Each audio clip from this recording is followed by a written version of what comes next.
আমার রাজকীয় ঘরের জন্য নিয়ে আসলাম একটা রাজকীয় গেট। নতুন নিয়মে আবার নতুন করে ঘরটাকে সাজিয়ে তুলতেছি। বেশ কিছুদিন ধরে চিন্তা করতেছি আমার রাজকীয় ঘরের সামনের জন্য একটা গেট প্রয়োজন। কিছুদিন যাবৎ আমি লক্ষ্য করতেছি আমার ঘরের সামনে কিছু অপূর্ণতা রয়েছে। এই জন্য সুন্দর একটা রাজকীয় গেট দিয়ে নিজের শখের ঘরটাকে পরিপূর্ণ করতেছি। এই সুন্দর গেটটি তৈরি করতে গিয়ে আমি অনেক পেরেশানির ভিতরে পড়ে গেছিলাম, কিন্তু জাহিদ ভাইয়ের সহযোগিতা আমি এই গেটটা সম্পূর্ণ করতে পারলাম। জাহিদ ভাই গেটটি তৈরি করে দেওয়ার পরে নিজ দায়িত্বে আমার শখের গেটটি ফিটিং করে দিতেছে।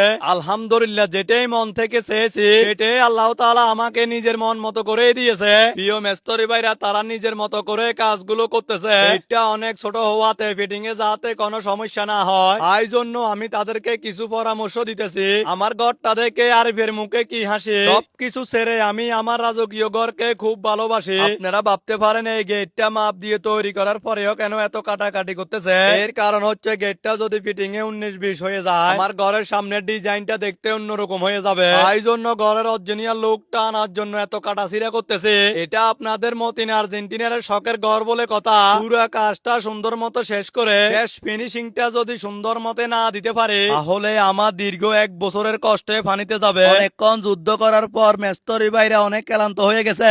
এই জন্য সবাই বসে একসাথে নাস্তাটা করে নিলাম। নাস্তা করার পর দেখি তারা ভুলভাল কাজ শুরু করে দিল। তাই তো আমি মাথা গরম করে গাড়ি থেকে নেমে পড়লাম। লক্ষ্য করলাম ফুলটা লাগানি বাঁকা হইতেছে। এই জন্য আমি বললাম সামনে থেকে যেহেতু ফুলটা একুরেট ভাবে ঘরের ডিজাইনের সাথে বোঝা যায় ওইভাবে এলাকার কাজ সম্পূর্ণ করার পর আমার ঘরের পিছনে যাওয়ার জন্য পাশে একটা গেট দিতেছে। ওই গেটটা লাগানোর পরে আবারও চলে আসলাম সামনের গেটের কাছে। গেটটা ছোট হলেও লাগাইতে কিন্তু অনেক জাল আছে। আমার দাদাই বলতো দাইয়া মরিচ ছোট হলেও খেতে কিন্তু অনেক জাল। কথাটা হাস্যকর হলেও এটাই বাস্তব। এই ছোট্ট একটা গেট লাগাইতে আমরা 5 জনে পরিশ্রম করতেছি। আমার রাজকীয় ঘর বলে কথা, যেমনে এমনি লাগালে তো আর চলবে না। আমার এই শখের ঘরটার পিছনে আমার 2টা পা না থাকার পরেও আমার 2টা হাঁটুর উপরে বদ দিয়ে আমার কাজগুলো আমি সম্পূর্ণ করতেছি। এই কারণে আমি এটার নাম দিয়েছি মতিন আর্জেন্টিনার শখের বাড়ি। আসলে আমার ঘরে এই গেটটা লাগানোর পরে আমার ঘরের লুকটাই চেঞ্জ হয়ে যাচ্ছে।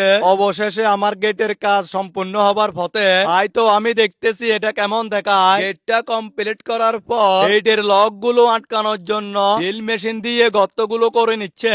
ফিনিশিং দেওয়ার আগে কিছু জ্বালাইয়ের কাজ বাকি রয়েছে। জ্বালাই করার সময় জাহিদ ভাই আমাকে ক্যাপটা লাগিয়ে দিল আর বলতেছে না হলে আপনার চোখে সমস্যা করবে। প্রিয় ভালোবাসার মানুষগুলো বলেন তো আমার গেটটা লাগানোর পরে ঘরটা কেমন লাগে। এই ছোট্ট একটা গেট লাগাতে আজকে আমাদের এত পরিশ্রম, দিন শেষে কষ্টের কিছুই না, সৌন্দর্যটাই হচ্ছে আসল। শেষ পর্যন্ত সবাই ভালো থাকবেন, সুস্থ থাকবেন। আল্লাহ হাফেজ।